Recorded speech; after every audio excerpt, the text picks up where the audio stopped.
Bien, muy buenos días. Vamos a empezar en honor a la puntualidad. Eh,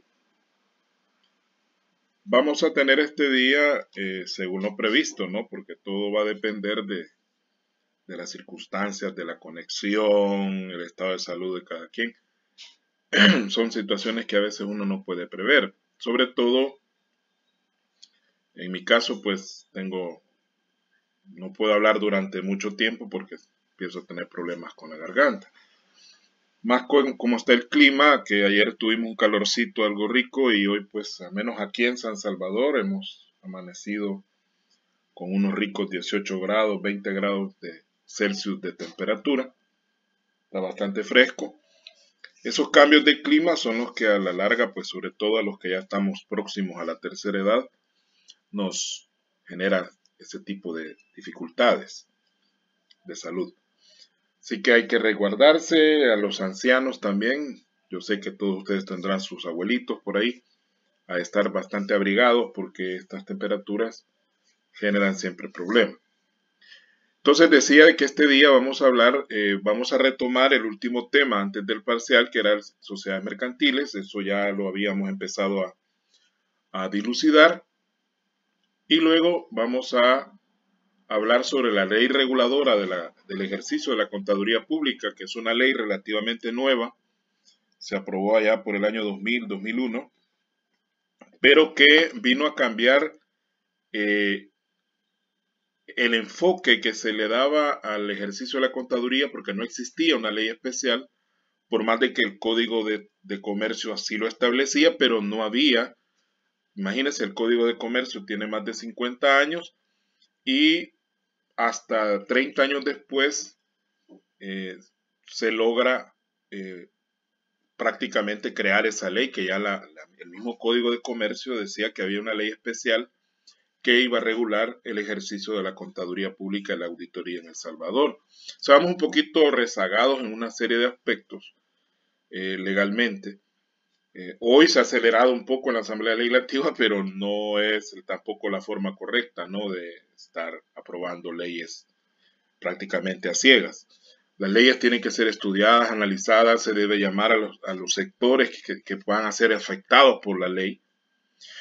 Por ahí anda circulando, por ejemplo, una modificación a la ley orgánica de la Universidad de El Salvador.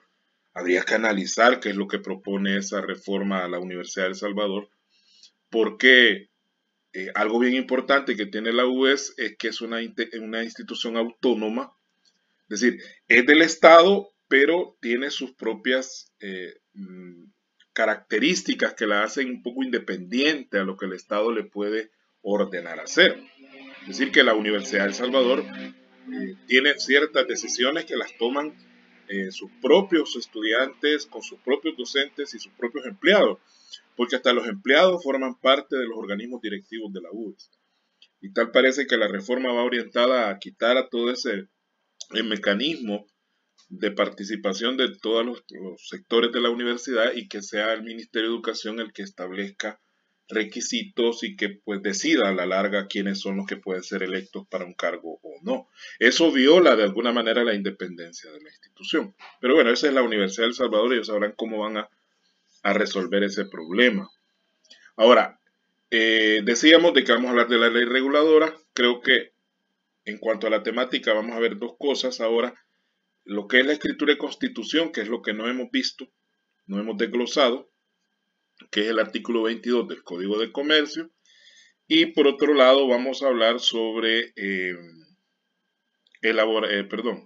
un trabajo de investigación que tiene la característica de ser prácticamente la nota del tercer parcial. Entonces, de ahí la importancia de que pongamos atención. Yo les voy a enviar, en todo caso, voy a subir a Classroom el documento donde está la misma guía que vamos a discutir acá.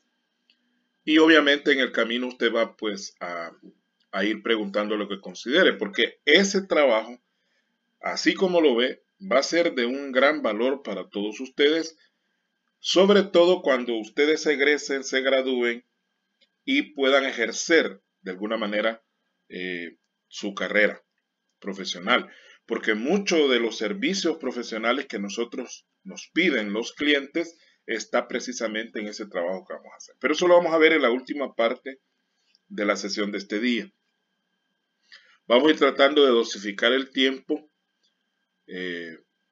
Vamos a ir probando los recesos de tal manera que nos quede por lo menos sesiones no más allá de una hora, porque más de una hora hablando para mí es bastante complicado. Entonces una hora, estamos ahorita a las 8:40, ya llevamos 5 minutos de clase grabada, entonces pues estaremos hablando de aquí como a las 9:40 haríamos el primer receso. Bien, habíamos hablado de la definición de las sociedades, ya esto lo expliqué a profundidad el último sábado que tuvimos clase. Dijimos que es un ente jurídico resultante de un contrato solemne celebrado entre dos o más personas que estipulan poner en común bienes o industria con la finalidad de repartir entre sí los beneficios que provengan de los negocios. Hay que aclarar de que implícitamente debemos entender de que esos negocios que menciona acá son negocios lícitos, ¿no? Porque si se nos vamos a dedicar a compra y venta de drogas, eso al menos por el momento es un negocio ilícito. Y digo por el momento porque no pecando de profeta, ¿verdad? Pero las drogas que ahora son ilegales va a llegar un momento en que se van a legalizar. O sea, va a llegar un momento en que la cocaína va a ser legal. Así pasó con el alcohol en su tiempo. Hubo prohibición en Estados Unidos. Era prohibido consumir alcohol en los años 20 y mira ahora la industria del alcohol pues es prácticamente una industria floreciente. Entonces a la larga el bloqueo a las drogas ilegales, llamadas ilegales, porque el alcohol también es droga, prácticamente tiene que ver con los tabacaleros y con los que producen alcohol para bloquear a la competencia. De alguna manera así es, ¿no? Porque igual de dañinas son las drogas. Bueno, explicamos cuáles son las sociedades.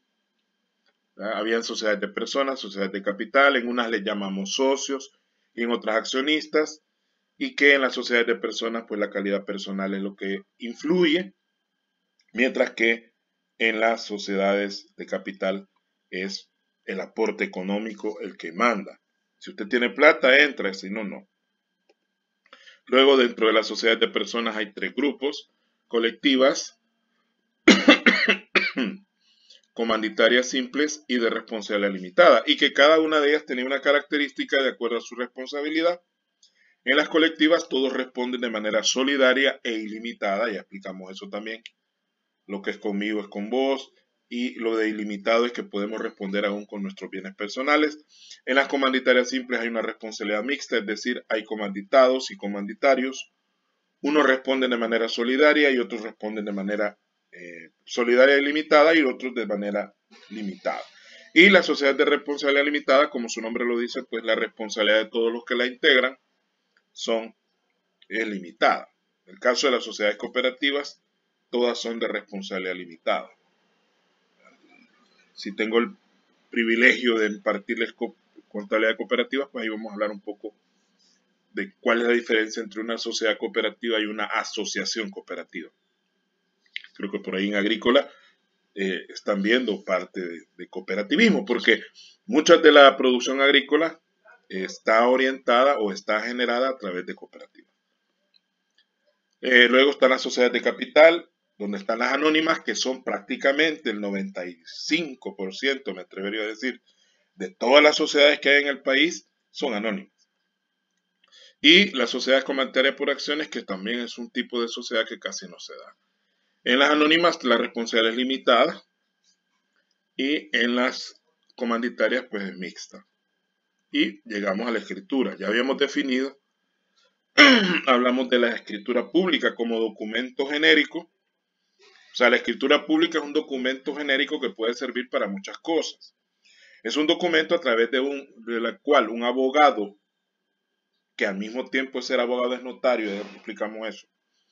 Cuando la persona sale de licenciado en ciencias jurídicas es abogado, pero luego tiene que hacer un examen especial de notariado para poder darle la autorización. Y les comentaba que pues de 3.000 y la Juana que se habían inscrito para el examen en el último que se hizo, porque esto lo hace el Consejo Nacional de la Judicatura, que es el que se encarga de evaluar a los abogados, pues por ahí por 6 o 7, no recuerdo bien el número, pero un número muy pequeño, lograron pasar el examen. Así estamos en este país, y como dice alguno, ahí, sin perjuicio de dañarle su sensibilidad a ninguno de ustedes, pues que los que están en clases virtuales, pues que tan efectivas están siendo las clases virtuales. Realmente ya necesitamos las clases presenciales porque si bien es cierto, tiene sus ventajas la formación virtual, pero las desventajas que tiene la formación virtual, sobre todo nosotros que no estamos acostumbrados o no estábamos acostumbrados a este tipo de formación, es bastante fuerte, es decir, hay bastante deficiencia. Luego, pues es un documento legal, la escritura pública. Entonces, dentro de todo el ámbito de aplicación de la escritura pública, que puede ser para una propiedad, por ejemplo, es una escritura. Cuando usted dice las escrituras de la casa, es una escritura pública. Entonces, a través de este documento se perfecciona la personalidad jurídica de una sociedad mercantil. Ya habíamos explicado también que la personalidad jurídica es el reconocimiento que legalmente se le da en este caso a una sociedad mercantil. Y esto se hace a través de ese documento. Debe inscribirse en el registro de comercio para que tenga efecto legal. Usted puede hacer la escritura, dijimos, pero si usted no la lleva al registro, es como que no exista.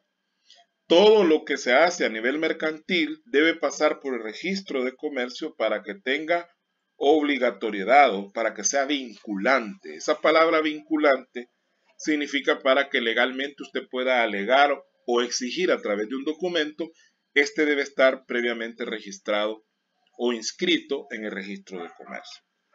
O en el caso de otro tipo de documentos, en otro tipo de registros que existen, que están todos consolidados en una sola institución que se llama Centro Nacional de Registro. En el Centro Nacional de Registro está el registro de comercio y hay otros registros como el registro de la propiedad intelectual, está el registro de inmuebles, por ejemplo, de bienes raíces, también ahí está, o sea, todos los terrenos del país están inscritos en el registro de inmuebles. Y hay otro tipo de registros que también existen. No vamos a hablar de eso, pero el registro de comercio es uno de tantos registros que existen. Es importante que esos documentos estén inscritos en esos registros para que tengan validez. Así como cuando usted nació lo fueron a sentar a la alcaldía, porque si no, es como que no existiera. Entonces hay un proceso de legalización, si se puede decir. Ahora vamos a hablar de los requisitos que están en el artículo 22. Es bien importante que nos quede claro de qué se refiere cada requisito, aunque hay que aclarar también que este documento no lo vamos a elaborar nosotros, sino que lo va a hacer el notario. Pues sí, pero nosotros vamos a asesorar al cliente en todo ese proceso. Y el abogado va a ser un profesional que nos va a ayudar en algunas cosas, pero nosotros nos podemos dar el lujo de no saber qué debe contener una escritura de constitución. Y puede llegar un momento en que una escritura de constitución puede ser un folleto prácticamente de muchas páginas. Todo va a depender de cuáles sean los aspectos que los socios en este caso quieran incluir dentro de la escritura. Ahora, los que vamos a mencionar aquí son los requisitos básicos. Hay que aclarar también que, por ejemplo, las sociedades anónimas tienen otros requisitos adicionales. Digo esto para el trabajo que van a hacer de investigación, que para las sociedades anónimas es porque entiendo que van a crear una sociedad anónima, no sé. Tienen que agregarle otros requisitos adicionales que están más adelante en el código, en la parte donde habla de las sociedades anónimas. Estos son como los requisitos fundamentales. Y vamos a empezar con el primer requisito. Nombre, edad, ocupación, nacionalidad y domicilio de las personas naturales. Y nombre, naturaleza, nacionalidad y domicilio de las personas jurídicas que integran la sociedad. Quiero aclarar de que una sociedad se puede formar solo por personas naturales. Ya explicamos que es una persona natural, somos cada uno de nosotros tomados de manera individual. Entonces, Juan, Pedro y Luis se reúnen, forman una sociedad de personas naturales. Esa es una forma de hacerlo. Una sociedad también puede estar formada por personas jurídicas. Eso significa que una sociedad puede estar formada por otras sociedades. Fíjense bien qué interesante esto. Es decir, que la sociedad X y la sociedad Y se unen para formar la sociedad Z. ¿Verdad? Pero no se unen de manera directa, sino que ellos son accionistas de la sociedad Z. Porque hay diferentes modalidades, quiero aclarar eso. Hay lo que se llama combinaciones de negocios, hay fusiones y absorciones, que de eso no vamos a hablar en este punto.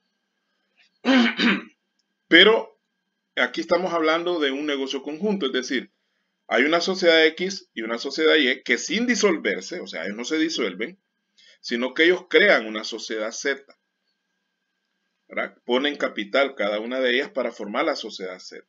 Diferente a una fusión donde la sociedad X desaparece, la sociedad Y desaparece y forman la sociedad Z. Esa es una fusión. Pero aquí estamos hablando de una sociedad creada por otras dos sociedades que en todo caso no dejan de existir como personas jurídicas, ¿no?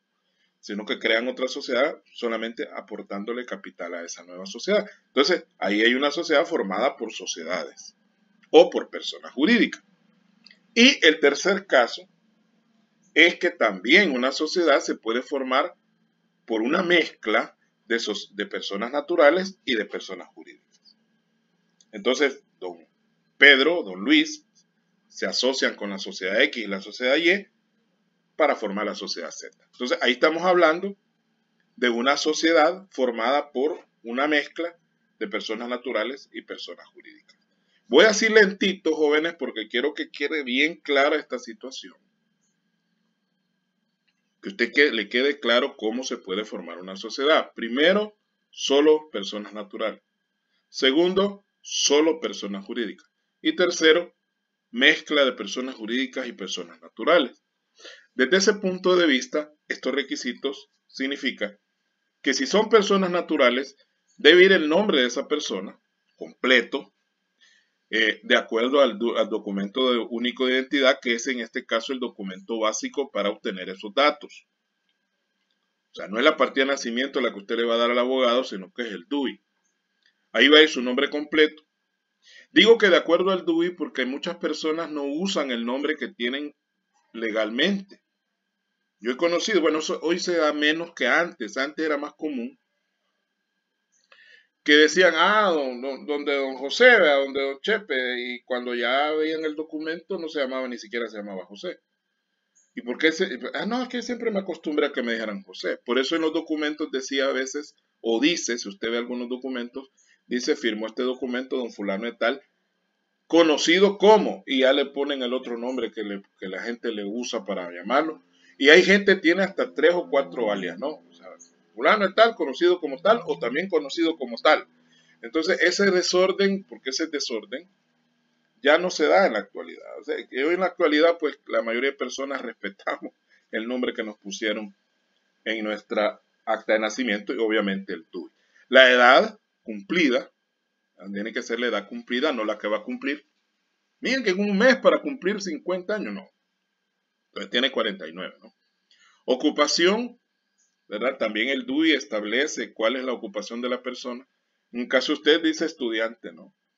En mi caso dice licenciado en Contaduría Pública, hay gente que dice profesor, otro dice jornalero, obrero. Bueno, ahí en el registro, hay ese otro registro, ¿verdad? El Registro Nacional de las Personas Naturales, que es donde usted, la autoridad que le extiende su DUI.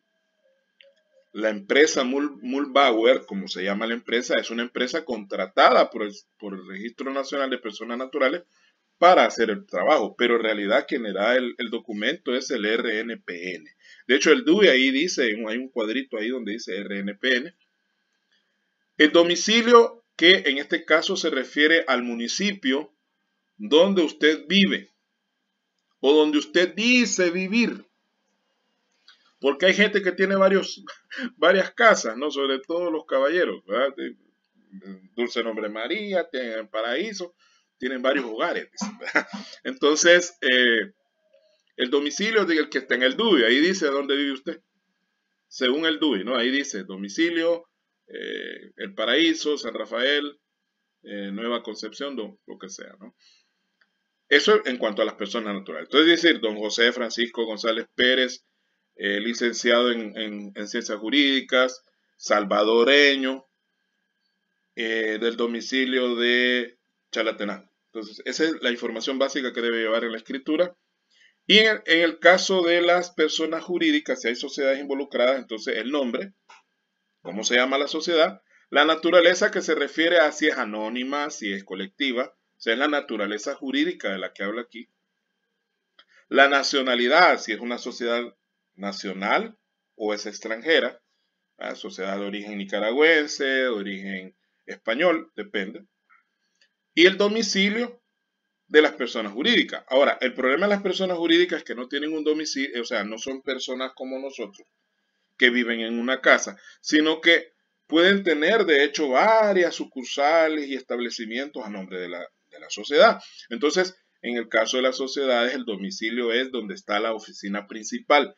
Toda sociedad debe establecer un domicilio principal, o también llamado casa matriz. Ahí donde está la casa matriz, ahí ese es el domicilio de la sociedad. Entonces, prácticamente son los datos generales de quienes integran la sociedad, sean personas naturales o jurídicas. 2. Domicilio de la sociedad que se constituye con expresión del municipio y departamento al cual pertenece. Fíjese que esto fue una modificación que se hizo hace poco. De hecho, este numerito que usted ve, este número 20, como esto está copiado textualmente del código, corresponde a una reforma que se hizo, no recuerdo bien el año que se hizo, pero es reciente. Usted va a encontrar en el código, si usted tiene a la mano ahí el código, puede ir viendo que en algunos artículos aparece un numerito entre paréntesis al final del párrafo, que va desde 1, 2 hasta todas las reformas que se le han hecho. Entonces, pues si usted quiere saber qué quiere decir ese número, a qué se refiere, entonces lo que usted tiene que hacer es buscar ese numerito al final del texto del documento, y ahí le aparecen reformas, y ahí le va a aparecer el número 20, y le va a aparecer el decreto legislativo, el número del decreto legislativo, de qué fecha es el decreto y en qué diario oficial, o sea, qué número del diario oficial se publicó, porque todo eso se publica también en el diario oficial. En este caso, por eso están las letras en mayúscula y tiene el número 20, porque es una reforma reciente. Antes solo decía domicilio de la sociedad que se constituye. Hoy están aclarando que hay que ponerle el municipio y el departamento al cual va a estar la sociedad que usted va a crear. Aquí ya estoy adelantando sobre el trabajo. Bueno, va a ser en el municipio de Nueva Concepción, departamento de Chalatenango, o va a ser en el municipio del Painal, en el departamento de San Salvador, o va a ser en el municipio de San Pablo Tacachico, departamento de la Libertad. Entonces, ahí usted va a decidir cuál es el domicilio de la sociedad que van a constituir. Naturaleza jurídica. Esto antes solo decía naturaleza, pero había confusión porque algunos decían que había que ponerle industrial o comercial o si era agrícola. No, es naturaleza jurídica a la que se refiere este numeral 3, que se refiere a si es una sociedad, o sea, de la clasificación que vimos anteriormente. ¿Es una sociedad anónima? ¿Es una sociedad de nombre colectivo? ¿Es una sociedad comanditaria simple? ¿O es una sociedad comanditaria por acciones? ¿O si es una sociedad de responsabilidad limitada? Entonces ahí usted va a poner qué tipo de sociedad es la que usted quiere crear. Finalidad. La finalidad se refiere a qué nos vamos a dedicar. Ahí sí va a qué nos vamos a dedicar.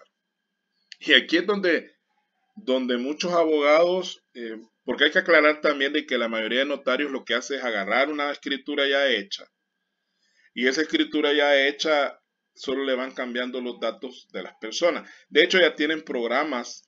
Hay un programa muy conocido que usan los abogados, los notarios sobre todo, que es el Protolab, que es un programa donde ya viene las plantillas para hacer las ¿cómo se llama? Los documentos, las escrituras, y entonces solamente le meten los datos de las personas que van a intervenir y ya todo lo demás, la letra ya está puesta ahí, o sea, es como una plantilla. Solo que es especial porque usted sabe que en cuestiones jurídicas todo debe ir de corrido, no podemos ir dejando espacios porque legalmente ahí cualquiera puede meter cualquier cosa. Entonces todos los documentos legales, si usted se fija, son así, seguidos, sin puntos aparte, sino que todo va casi prácticamente de corrido.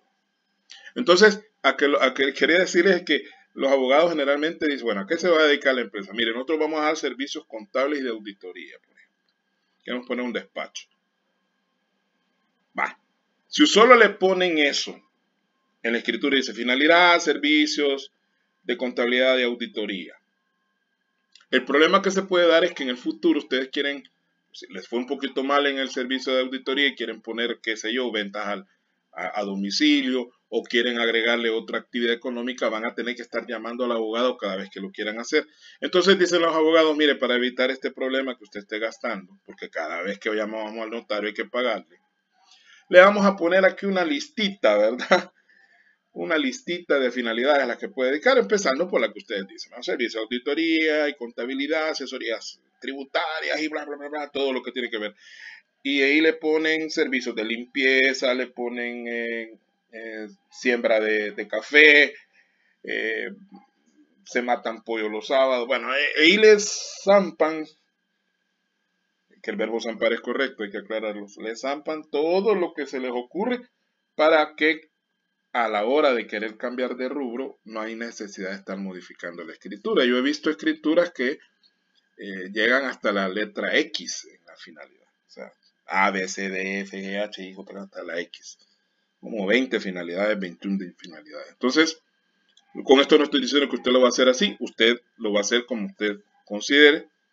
Yo sé que van a tomar de modelo una escritura ya hecha, ¿no? No les queda otra alternativa. Razón social o denominación según el caso. Este numeral 5 tiene que ver con el nombre de la sociedad. ¿Cuál es el nombre que va a tener la sociedad? Sin embargo, ahí menciona dos cosas. Razón social o denominación. Voy a tomar como ejemplo dos sociedades. Las sociedades colectivas, de acuerdo a lo que dice el mismo Código de Comercio, son, fíjese bien, formadas bajo razón social. La característica de la razón social es que el nombre de la sociedad se forma con los nombres de los socios. Dice ahí con uno o varios socios. Cuando dice nombres no necesariamente se refiere al nombre completo, pueden ser los apellidos, por ejemplo. Y al final dice que hay que agregarle la frase y compañía, y hermanos, y asociados. Yo creo que usted ha visto más de alguna sociedad, sobre todo los abogados, porque hay que aclarar que los abogados, por ley, tienen que crear solamente sociedades colectivas. No pueden crear sociedades anónimas. No puede haber un despacho de abogados que sea una sociedad anónima. No puede decir Servicios Jurídicos S.A. No. Tiene que decir Mario García y compañía, o y asociados y hermanos, como sea. Entonces, esa es la razón social.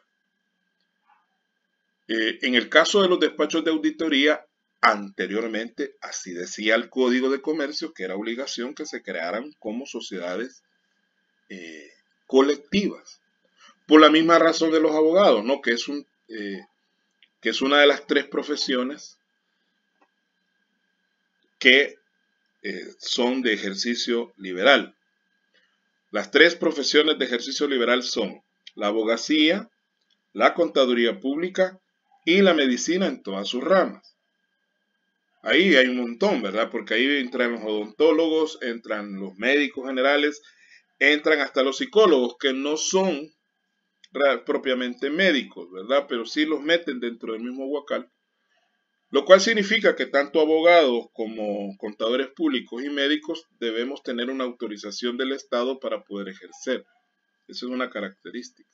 Entonces, como los abogados son igual que nosotros, en cierta forma, el trabajo que hacemos es similar, pero a ellos se les mantiene la obligación de tener sociedades colectivas en la cual vaya el nombre de alguno de ellos. Pero en el caso de de los despachos contables y de auditoría, pues de acuerdo a la ley reguladora, se flexibilizó y se pueden crear bajo cualquier modalidad de sociedad. Ojo con eso, los despachos contables pueden ser anónimas, colectivas o de cualquier otra naturaleza jurídica de las sociedades. Entonces, pero la razón social, si formamos una sociedad colectiva, debemos ponerle el apellido de uno o de varios de los socios y al final ponerle y compañía y hermanos y asociados u otros términos equivalentes. Es decir, que significa lo mismo. Y la denominación, ojo con esto, es un nombre que se escoge libremente, no hay necesidad de que vaya el nombre de las personas y que es propio de las sociedades anónimas. Fíjese bien, las sociedades anónimas se pueden crear bajo denominación. La única restricción que tiene para ponerle nombre a una sociedad anónima es que no sea el nombre de otra sociedad ya existente. Sí, esa es la única la restricción que existe. Ahí usted le puede poner cualquier nombre. Usted le puede poner cualquier nombre. A ver acá, permítame. Oye, un timbre. Bueno. Entonces, la denominación, el nombre se elige libremente, ¿verdad? No hay necesidad de estarle poniendo el nombre de las personas que integran la sociedad. Usted le puede poner la vaquita, el chiribisco, cualquier nombre. Ahora, la única otra restricción que no menciona la ley, pero que sí hay que tomarla en cuenta, es que no debe ser un nombre inapropiado, ¿verdad? O sea, un nombre que represente una palabra obscena o una mala palabra. Eso sí es prohibido. A nadie le va a aceptar que usted le ponga, bueno, ustedes saben de esas palabras, y le va a poner Q, SA, ¿no? Tampoco, ¿no? Prostitutas SA, que es una palabra correcta, pero no es conveniente para una sociedad. Bueno. Entonces, razón social o denominación de la sociedad que se va a crear. El 6. Duración o declaración expresa de constituirse por tiempo indeterminado. Generalmente, todas las sociedades se crean por tiempo indefinido o indeterminado. No es indefinido, fíjese que no es lo mismo indeterminado que indefinido, hay que aclarar los términos. Indeterminado es que no sabemos cuándo va a terminar, en algún momento puede ser que termine. De hecho, las sociedades, bueno, ahorita ya en Estados Unidos hay sociedades bicentenarias, o sea, que tienen 200 años de existencia. En Inglaterra hay hasta tricentenarias, o sea, hay sociedades que vienen de 300 años, pero aquí en El Salvador lo más que tenemos son sociedades centenarias, como Almacenes Simán, que ya tiene más de 100 años, o La Constancia, que ya tiene más de 100 años, el Banco de Vivienda, que originalmente es el Banco Salvadoreño, que tiene más de 100 años, pero nadie dice que van a ser eternas, porque la palabra indefinido sí significa eso, indefinido es que es para siempre. Pero entonces por eso le ponen indeterminado, antes decía indefinido. Ahora, ¿por qué razón las sociedades son por un plazo indeterminado? Esto es para cumplir con aquel famoso principio de negocio en marcha. Si nosotros le ponemos un plazo, entonces rompemos el principio de negocio en marcha establecido en la NIA 570, la norma internacional de auditoría 570 habla del negocio en marcha. ¿Por qué es importante el negocio en marcha? Porque si usted va a hacer negocios con esa empresa y la escritura dice que tiene un periodo de duración de 5 años nada más, y usted le va a dar un crédito para 3 años y ya están llegando al 4.º año de vida, pues obviamente usted como banco no les va a prestar, porque en un año se va a cerrar la empresa. Entonces, esa confianza de poder negociar con una empresa a largo plazo la da el hecho de que esté formada por tiempo indeterminado, aunque permite el código de que pueda ser por un periodo determinado de tiempo, pero no es lo usual. Es decir, lo usual es que el plazo sea indeterminado.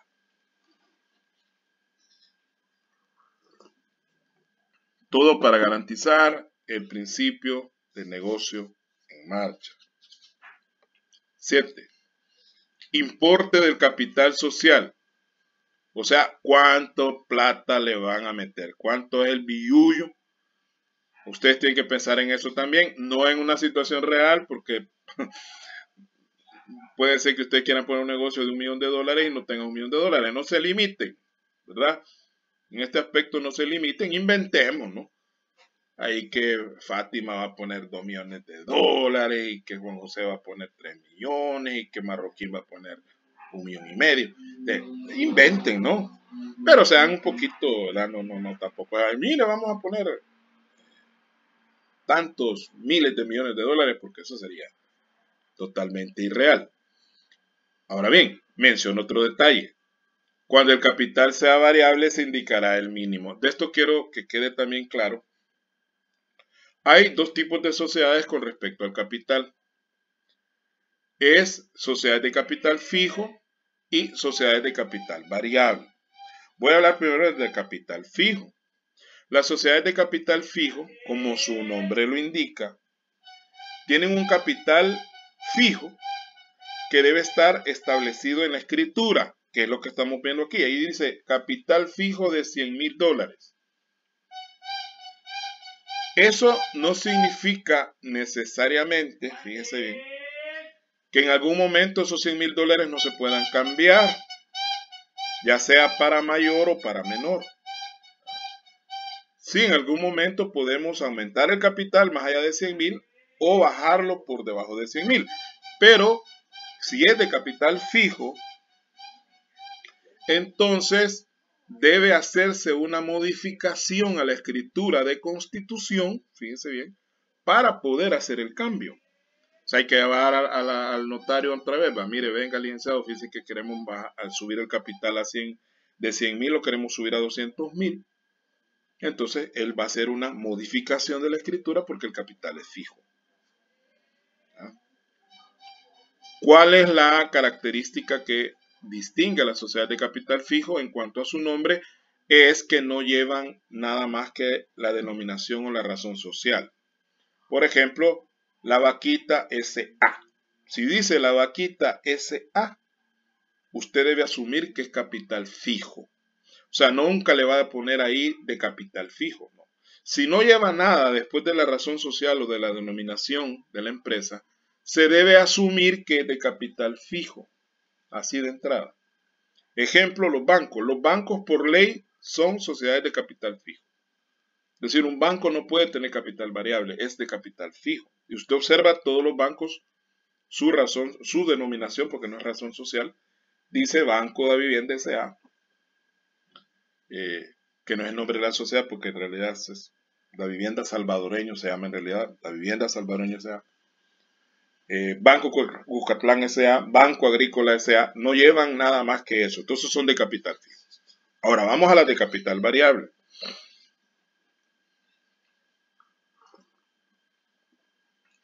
Las sociedades de capital variable, como su nombre lo indica, significa que pueden variar su capital ya sea hacia arriba o hacia abajo, pero nunca por debajo de un mínimo. Si usted va a establecer un capital variable, digamos que su capital ahorita son 100,000 dólares. Ese es su capital real. Pero la va a crear bajo un régimen de capital variable. Y usted dice, el mínimo van a ser 50,000 dólares. O sea, usted tiene 100,000, pero usted puede bajarlo hasta 50,000. Es decir, que el capital variable significa que usted lo puede variar hacia arriba o hacia abajo, respetando el mínimo que usted mismo ha establecido. O sea que de esos 100,000 que tiene la sociedad ahorita, usted lo puede bajar a 75,000, no hay problema. Lo puede bajar a 60,000, no hay problema, porque el mínimo son 50,000. Si ese fuera el caso. Pero si usted lo quiere bajar a 40,000, ya no puede hacerlo, sino que tendría que modificar la escritura, bajar el mínimo a 40,000 para poder hacer esa reducción.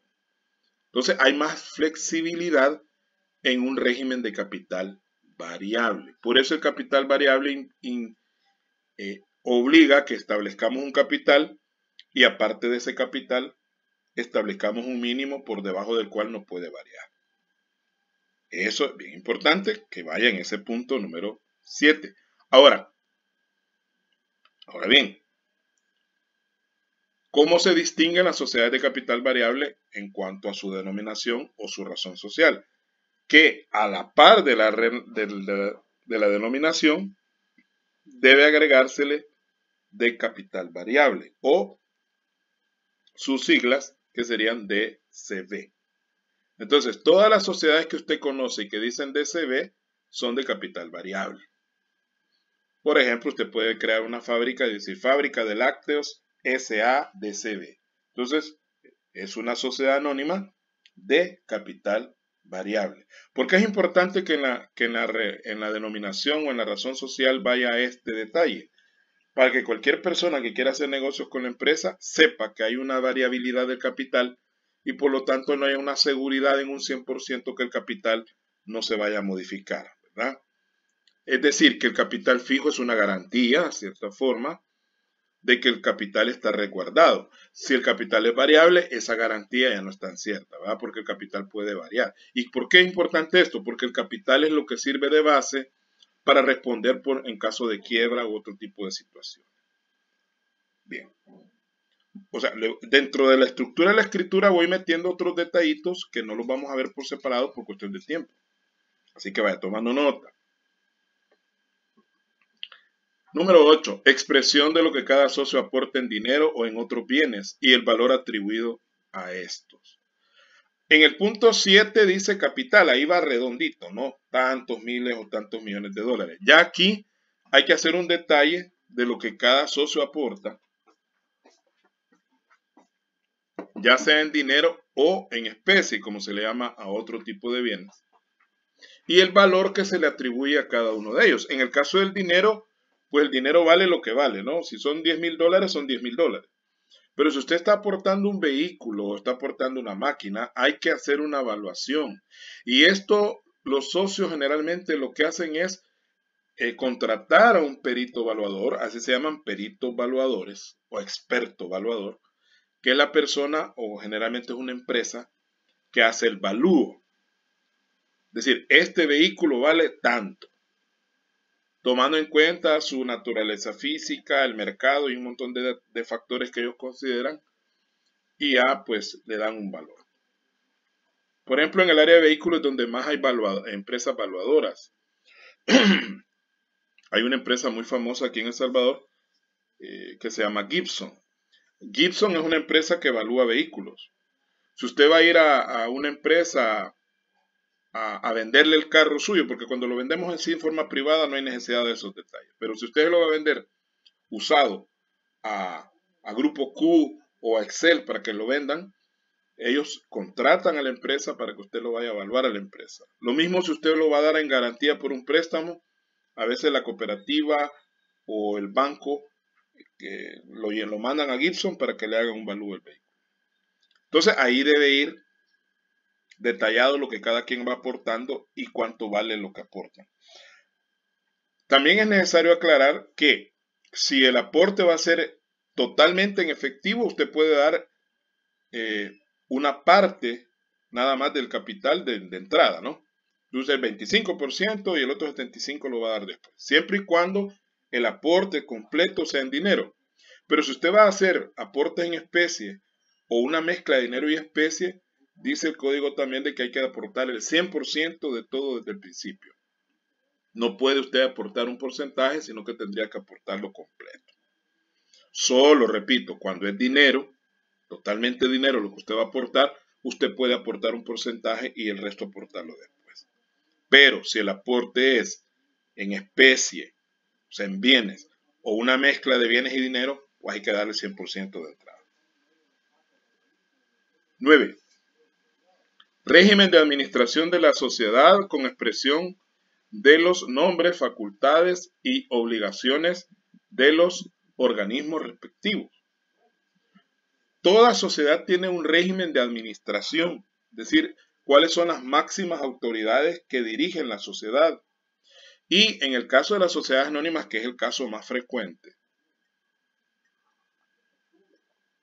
hay, fíjese bien, 3 organismos básicos que son los que irían en la escritura. Primero está la Junta General de Accionistas, que es la máxima autoridad de cualquier sociedad anónima. Aclaramos eso. Junta General de Accionistas, esos son los socios, los meros, los dueños de la empresa. Estas personas no se reúnen todos los días porque ellos generalmente tienen inversiones en otros negocios, o sea, ellos se reúnen mínimo una vez al año para repartirse las ganancias, que es lo que más les interesa. Después de la Junta General de Accionistas viene la Junta Directiva. que es nombrada por la misma junta de accionistas, que ya es un grupito más pequeño de personas que son las que van a tomar las decisiones más cotidianas de la empresa. Hay un presidente, hay un vicepresidente, secretarios, depende cómo lo querramos organizar la junta directiva. O sea, son representantes de los accionistas. Pueden ser accionistas o no. No hay obligación de que tengan que ser accionistas, sino que los mismos accionistas pueden buscar a otras personas para que se hagan cargo de la junta directiva. Entonces, el presidente de la junta directiva es prácticamente el mandamás, ¿verdad?, de la sociedad. Pero como igual el presidente de la sociedad a veces no puede estar al día a día de la empresa, de la junta directiva se nombra un gerente general o administrador. Entonces, el gerente general ya es la persona que se encarga del día a día de la sociedad y el que le va a estar rindiendo informes a la junta directiva para que la junta directiva le rinda informes a la junta de accionistas. Entonces, esas tres, en este caso le llama organismos, que serían organismos de dirección, son los que deben estar claramente establecidos en la escritura, estableciendo quiénes son las personas que integran estos organismos, o más bien qué organismos son, facultades que va a tener estos organismos, cuáles son las facultades que va a tener la junta de accionistas, la junta directiva, la gerencia general y las obligaciones, porque todo derecho de hacer algo tiene también a la par una obligación de rendir cuentas de lo que uno hace. Es lo que le llaman el binomio poder-control o el binomio autoridad-responsabilidad, que es un principio de organización que dice que cuando a una persona se le da poder, a la par del poder se le tiene que poner la obligación de rendir cuentas de lo que él ha hecho. Porque si solo se da autoridad, se genera arbitrariedad, se genera tiranía. Alguien que solo manda y al final no responde por lo que ha dicho o lo que ha mandado, se vuelve tirano. O será lo contrario, que es mucho más peligroso. Personas que solo tienen responsabilidades pero no tienen autoridad. Cuando las cosas salen mal, a él se le reclama, pero a la hora de tomar decisiones no las toma esa persona. Entonces, ahí estamos castigando a una persona dándole responsabilidades sin tener autoridad. Entonces, eso debe ir en la escritura, por lo menos esas tres cositas: la junta de accionistas, la junta directiva y la gerencia general. Ya lo demás, que el gerente de recursos humanos, gerente de producción, eso ya va en un manual de organización que ya no necesariamente tiene que ir en la escritura. 10. Manera de hacer la distribución de utilidades y en su caso la aplicación de las pérdidas entre los socios.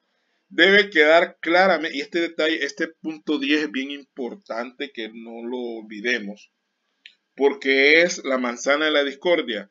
Este punto 10 es el que genera pleitos entre los accionistas y a veces pleitos innecesarios que se podrían prever si nosotros lo dejamos bien claro. Ganancias. O cómo vamos a distribuir las pérdidas, porque ese es el otro problema, que no solo son ganancias, a veces van a haber pérdidas, esas también hay que distribuirlas. Entonces, habría que determinar, lo más común, quiero aclarar, es en proporción al capital pagado, porque si no está pagado el capital no se toma en cuenta. Entonces, en función del capital pagado por cada socio o accionista, así normalmente se distribuye la utilidad. Es decir, que si alguien tiene el 40% del capital, le toca el 40% de la utilidad o le toca también el 40% de la pérdida. Es decir, es proporcional al capital. Pero no es la única forma de hacerlo. Puede decidirse de cualquier otra manera, que a este le vamos a dar la mitad, solo porque es quien es, ¿no? O sea, no es necesario tampoco aclarar por qué se va a distribuir de una determinada manera. Pero repito, la manera más común es en proporción al capital. Y si no hay una forma predeterminada por los socios accionistas de cómo se va a hacer este proceso, se va a asumir que se va a aplicar lo que dice el código, que establece en el artículo 35 del Código de Comercio, donde dice lo mismo que estoy diciendo, que es en proporción al capital, pero también mezcla a los socios industriales, que son aquellos que no aportan dinero, sino que aportan trabajo, que dice que hay que darle el 50%, y que en caso de pérdida los socios industriales no asumen pérdida. Eso casi a nadie le gusta. Entonces es mejor, por recomendación, que en este punto se deje claramente escrito ahí cómo se va a hacer, para evitar confusiones o que cada quien vaya a querer, alguien quiera salir de vivo al no haber establecido este punto. Modo de constituir las reservas también ya está establecido en el código. Aquel porcentaje que aplicamos en el estado de resultados, aunque se pueden crear otras reservas que ustedes quieran, ¿no? Las famosas reservas estatutarias, pero que en todo caso no son deducibles para efectos de impuesto. Pero se pueden crear todas las reservas que usted quiera. Pero la reserva legal, esa siempre debe ir, aunque no se diga en este punto. Y el punto 12, que habla de la liquidación de la sociedad, la manera en que se van a elegir los liquidadores cuando no fueren nombrados en el instrumento y atribuciones y obligaciones a esto. En algún momento la sociedad va a disolverse y entonces hay que liquidarla. Es saludable que esté establecido ya en la escritura cómo se va a hacer el proceso de liquidación, ¿verdad? ¿Qué se va a hacer primero? ¿Qué se va a hacer después? Que quede ya escrito, porque si no a la hora de los pencasos, igual, ¿verdad? Va a salir algún vivo queriendo sacar raja de ese proceso. Entonces hay que dejarlo bien claro desde el principio. Manera de elegir a los liquidadores. ¿Cómo vamos a decidir quién va a liquidar? Porque no van a liquidar los mismos socios. El liquidador o liquidadores deben ser otras personas, porque para garantizar que no haya, ¿verdad?, manipulación de la información o manoseo de los bienes, entonces que sea otro, ¿no? Pero que se diga cómo se va a elegir y si es posible que ya estén nombrados en el instrumento. O sea, en la misma escritura se puede dejar dicho ya que don Chepe López va a ser el liquidador, pero eso no conviene tampoco porque no sabemos a la larga si don Chepe va a estar siempre con nosotros, ¿no? Y de una vez dejar dicho cuáles son las atribuciones y cuáles son las obligaciones de los liquidadores. Allá por contabilidad 4 se tuvo que haber visto este proceso. No estoy tampoco juzgando a nadie, pero es ahí donde se debe ver este proceso. Porque la conta 4 prácticamente es la contabilidad de sociedades y es ahí donde se tuvo que haber abordado este tema. Quiero ya, para terminar esta parte de la escritura, decirles de que estos últimos tres puntos, el 9, el 10, que es lo de las utilidades, el 11, que es lo de las reservas, y el 12, que es lo de la liquidación, dice el mismo Código de Comercio que estos tres últimos requisitos pueden dejarse por fuera, es decir, pueden obviarse, puede ser que no se ponga nada, y que al no hacerlo, estamos asumiendo de que vamos a aplicar lo que el código dice, porque el código también habla de las liquidaciones, entonces ahí respetaríamos lo que dice el código. Pero repito, no hay que dejar nada al azar en este tipo de cosas, sobre todo cuando estamos hablando de dinero, es mejor dejar todo escrito y firmado. Yo, mi recomendación es que aunque el código nos permite que estos tres requisitos queden fuera, mi recomendación es que siempre los agreguemos. Bien.